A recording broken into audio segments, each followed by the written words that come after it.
Bonjour à tous, j'espère que vous allez bien et on se retrouve aujourd'hui pour le dernier tutoriel sur le thème, on va dire, un petit peu de la Saint-Valentin. Je vous avais dit que je vous en ferai plusieurs, donc les deux premiers que j'ai fait étaient avec la palette Mini Love de Natasha Denona. Peut-être que je reviendrai un petit peu plus tard sur cette palette pour vous faire autre chose. Mais là, j'avais envie aussi de vous présenter un autre type de look que l'on peut faire quand on a un petit repas en amoureux qui n'a rien à voir avec les teintes roses ou violines que l'on peut trouver dans la Mini Love ou dans d'autres palettes. Et du coup, bah voilà, donc ça c'est en général le look que j'aime faire lorsque je veux porter des lèvres rouges. C'est quelque chose d'extrêmement rapide à faire, que je trouve extrêmement joli, très très passe-partout, hein, où l'accent est plus mis au niveau des cils, au niveau du liner et bien entendu au niveau des lèvres. Donc pour ce maquillage, bah, on va faire un teint complet puisqu'on va se faire un teint le plus flawless, poreless possible, histoire que ce soit absolument parfait. Vous retrouverez bien entendu la totalité des produits que je vais utiliser au niveau de la barre d'infos. Donc si jamais ce look vous intéresse, eh bien, écoutez, n'hésitez pas à liker la vidéo, n'hésitez pas à vous abonner également pour être averti de toutes mes prochaines publications. Et pour ce qui est du tutoriel, eh bien, c'est tout de suite.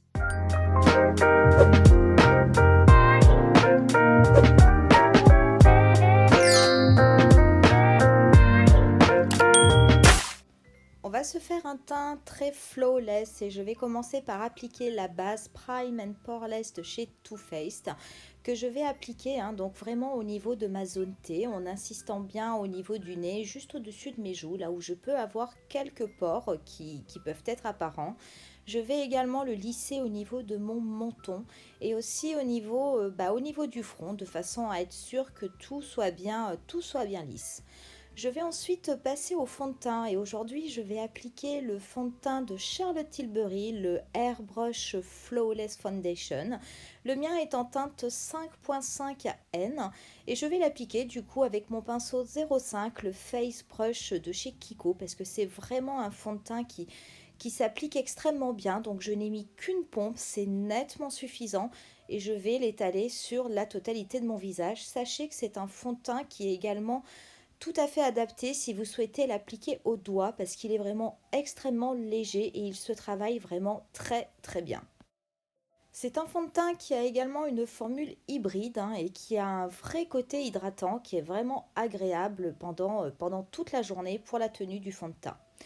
Une fois que j'ai appliqué mon fond de teint, on va passer à l'anti-cerne. Et l'anti-cerne, par contre, je vais rester avec mon Born This Way en teinte amande que je vais appliquer au niveau de mes cernes, un petit peu au niveau des ailes du nez et puis légèrement au niveau de ma zone T, de façon à bien tout camoufler et éclaircir une certaine partie de mon visage. Et je vais l'appliquer comme d'habitude avec l'éponge, parce que c'est un anti-cerne que je n'applique pas au pinceau. Pour moi, il est un petit peu épais. Et je vais me servir de l'éponge pour également le tapoter au niveau de ma paupière.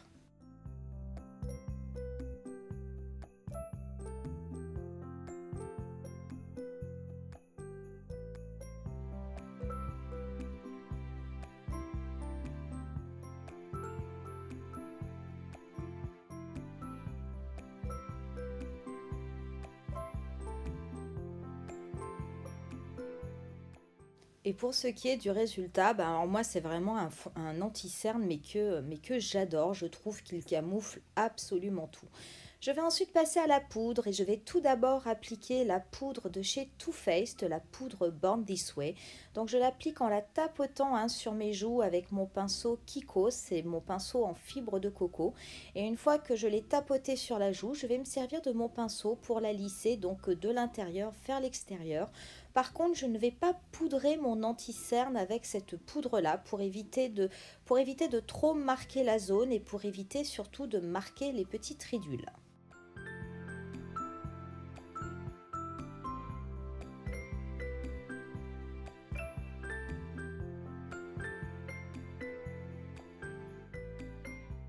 J'insiste bien par contre sur ma zone T, j'en applique au niveau de mon front et je vais également légèrement passer le pinceau au niveau de ma paupière. Je vais ensuite passer à la poudre compacte Prime and Poreless en poudre de finition et là par contre avec un pinceau très effilé, donc je vais l'appliquer au niveau de ma zone T là où je peux avoir des petits pores apparents et je vais me servir également de mon pinceau pour venir mais très légèrement balayer mon cerne hein, de façon à fixer définitivement mon anti-cerne Born This Way que j'ai appliqué juste avant et du coup ça me permet d'avoir un anti-cerne qui ne va pas criser, en tout cas beaucoup moins que lorsque j'applique la poudre libre de Too Faced. Je vais passer ensuite aux sourcils et je vais appliquer aujourd'hui le Eyebrow Gel de chez Aiko, qui est une marque britannique. Hein. Donc c'est un gel teinté que je vais appliquer sur mes sourcils grâce à la petite brosse. Hein. C'est une petite brosse conique qui permet d'être assez précis et de les brosser en même temps.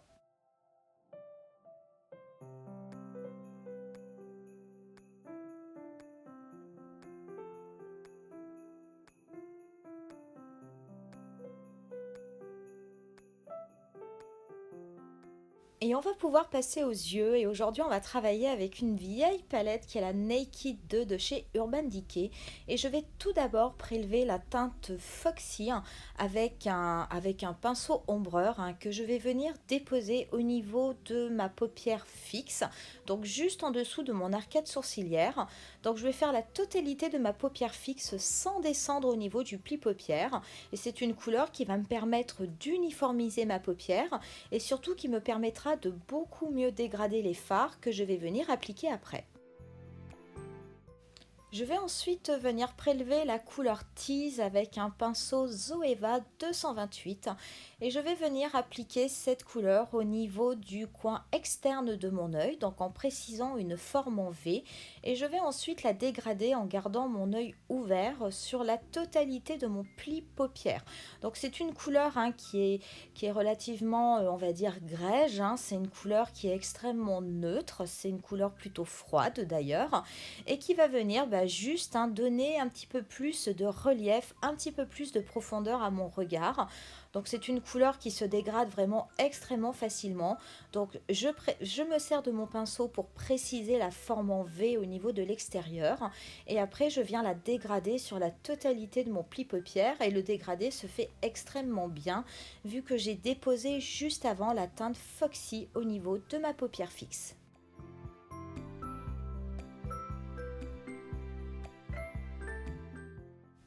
Je vais ensuite venir prélever la teinte Suspect avec un pinceau MAC 217. Donc c'est une teinte qui a un léger effet nacré, donc qui n'est pas irisé, mais c'est vraiment un effet nacré. Et je vais venir en fait la déposer sur la totalité de ma paupière mobile. Donc c'est une teinte hein, qui est vraiment très légère, qui a un côté nacré qui est très léger aussi et qui va juste venir en fait illuminer et agrandir le regard. Mais franchement, c'est extrêmement facile à faire. Hein. Il suffit simplement de venir la déposer sur la totalité de la paupière mobile en insistant bien au niveau du centre de la paupière. Je vais reprendre ensuite un pinceau ombreur et la couleur Tease, qui était la couleur que j'avais mis au niveau du pli paupière, et je vais venir dégrader cette couleur sur la totalité de mon ras de cils inférieur en faisant bien attention d'avoir un trait un petit peu plus large au niveau du coin externe de façon à bien le faire connecter avec la couleur que j'avais posée dessus, et je vais par contre l'affiner au fur et à mesure que je me rapproche de mon coin interne. Je vais ensuite reprendre la teinte Suspect que j'avais déposée sur ma paupière mobile et je vais venir avec un petit pinceau précis l'appliquer au niveau de mon ras de cils inférieur, mais je vais par contre la déposer juste au niveau du premier tiers pour garder un petit peu un regard agrandi. Je vais venir prélever ensuite la teinte Booty Call, qui est une teinte pareille, qui est nacrée, légèrement irisée, hein, et je vais venir l'appliquer au niveau du coin interne de mon œil de façon à illuminer tout le maquillage et on en aura terminé avec les fards. Je vais passer ensuite à l'eyeliner et ce sera le Flyliner Cause I'm Black de chez Fenty Beauty. Donc je l'aime beaucoup parce que il est vraiment très très fin, très très précis, hein, et il est très facile à utiliser. Moi j'aime bien. La prise en main est vraiment agréable et il permet de travailler vraiment avec beaucoup de précision.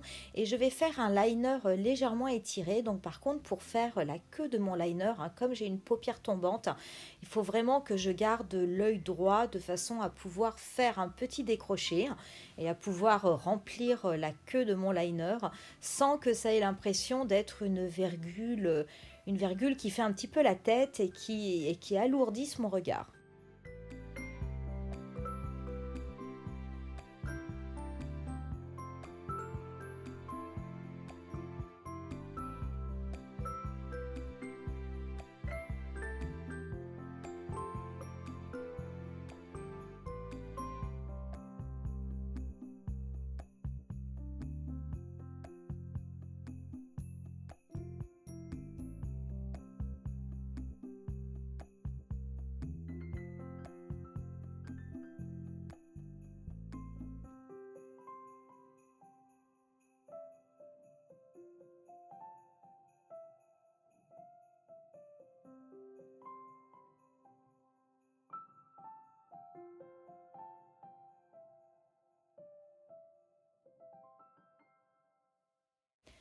Je vais ensuite prendre le pinceau 01 double embout de chez Kiko de la gamme Holiday Gem et je vais me servir du côté irisé pour venir l'appliquer sur mes muqueuses inférieures et sur mes muqueuses supérieures. Donc c'est une teinte irisée beige qui ira très très bien avec les couleurs que j'ai posées au niveau de la paupière.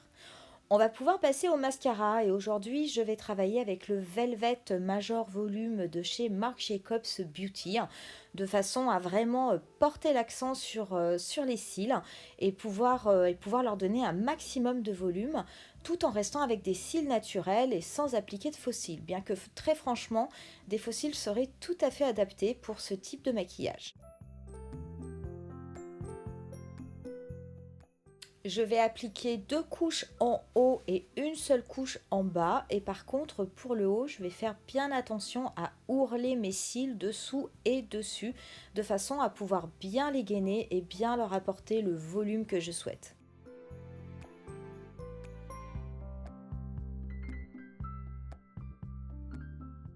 Une fois qu'on a fini avec le mascara, on va pouvoir finir le teint et je vais passer au bronzer et je vais reprendre mon bronzer de chez Shiseido et je vais l'appliquer avec un petit pinceau fluffy de façon à ce que cela soit assez diffus, que cela soit léger mais que ça dessine bien les contours de mon visage. Donc après en avoir mis au niveau du creux de mes joues, je vais également en mettre au niveau des arêtes de mon nez, hein, comme je le fais d'habitude, de façon à apporter un petit peu plus réchauffer un petit peu plus mon teint, apporter un petit peu plus de couleur. Et je vais par contre bien le remonter au niveau de mes tempes et légèrement en passer au niveau de mon front.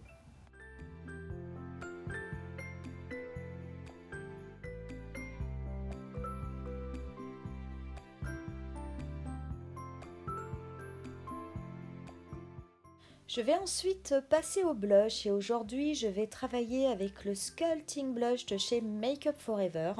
Donc là c'est une teinte qui est vraiment un rose tendre qui a tendance à avoir des petits reflets un peu pêche, qui est vraiment extrêmement joli, qui est très subtil. Il est tout en subtilité et je vais l'appliquer au niveau de ma pommette et je vais venir l'étirer jusque sur ma tempe.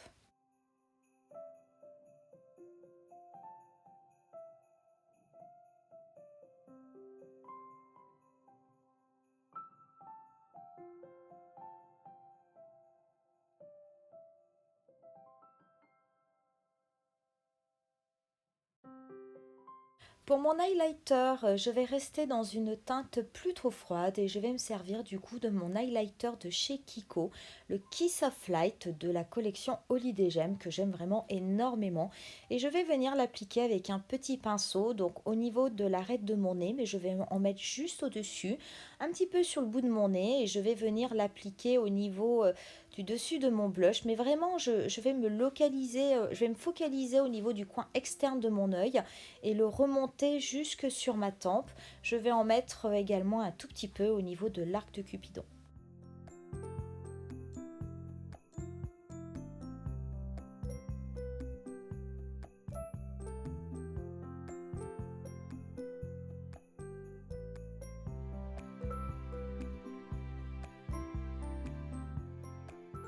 On va pouvoir passer aux lèvres et je vais commencer par appliquer le Prep and Prime de chez MAC. Donc je l'aime beaucoup hein, parce que c'est un primer hein, qui va me permettre de bien hydrater mes lèvres. Donc éventuellement d'avoir des lèvres qui vont être beaucoup plus lisses et surtout ça va me permettre de garder mon rouge à lèvres en place. Je vais passer ensuite un petit crayon universel, le mien est de Dior mais il existe dans beaucoup d'autres marques. C'est un petit crayon blanc et je vais crayonner le contour de toutes mes lèvres simplement pour éviter d'avoir un rouge à lèvres rouge après qui file tout au long de la journée. Une fois que j'ai fait ça, on va pouvoir passer au contour des lèvres et cette fois-ci, je vais me servir du crayon 999 de Dior et je vais venir redessiner le contour de ma lèvre supérieure mais également de ma lèvre inférieure.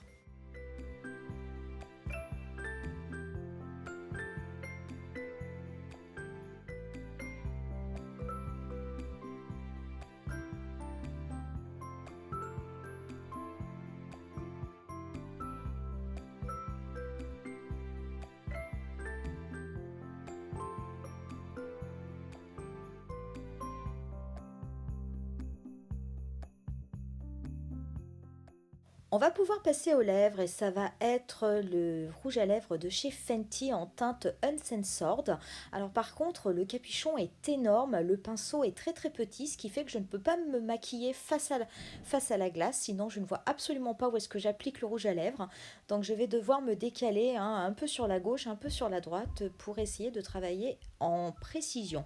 Et c'est vrai que c'est vraiment pas pratique d'avoir ce pinceau qui est très très court parce qu'il est par contre extrêmement bien dessiné et sa forme permet vraiment d'être extrêmement précis au niveau du contour des lèvres, ce qui est vraiment appréciable. Et en plus, c'est un rouge à lèvres qui est vraiment très intense et qui marque extrêmement bien les lèvres et vous n'avez pas besoin de replonger le pinceau dans le pot pour faire vos lèvres en entier. Donc ça, c'est vraiment absolument génial et il est en plus d'une couleur on va dire absolument... Enfin là, c'est du rouge, rouge, rouge. Moi, je trouve que ce rouge à lèvres est absolument magnifique. Je précise d'ailleurs qu'il est longue tenue et quand vous l'appliquez, il a vraiment un effet de lac, mais par contre, il va sécher et vous aurez un fini mat. On va appliquer un petit peu de matte finish de NYX et on en aura terminé avec ce look. Voilà pour le look final, donc quelque chose de très simple, de très glam. Et c'est vrai que vous me voyez rarement porter du rouge au niveau des lèvres, mais quand je porte comme ça des rouges à lèvres intenses, très soutenus, très rouges ou éventuellement très violines, j'aime beaucoup faire quelque chose d'extrêmement léger au niveau des yeux et plutôt faire un liner et mettre l'accent avec le mascara de façon à ce qu'il n'y ait pas, on va dire, trop d'informations sur le visage. Mais voilà, moi ça c'est un look que je trouve parfaitement chic et glam pour une petite soirée en amoureux. Donc bon, bah qui sait, peut-être que c'est un maquillage qui vous plaira, que vous aurez envie de refaire. Que vous dire sur les produits, les nouveaux produits que j'ai utilisés au niveau de Fenty. Ce petit rouge, il est absolument magnifique et puis en fait, il devient mat au fur et à mesure qu'il sèche.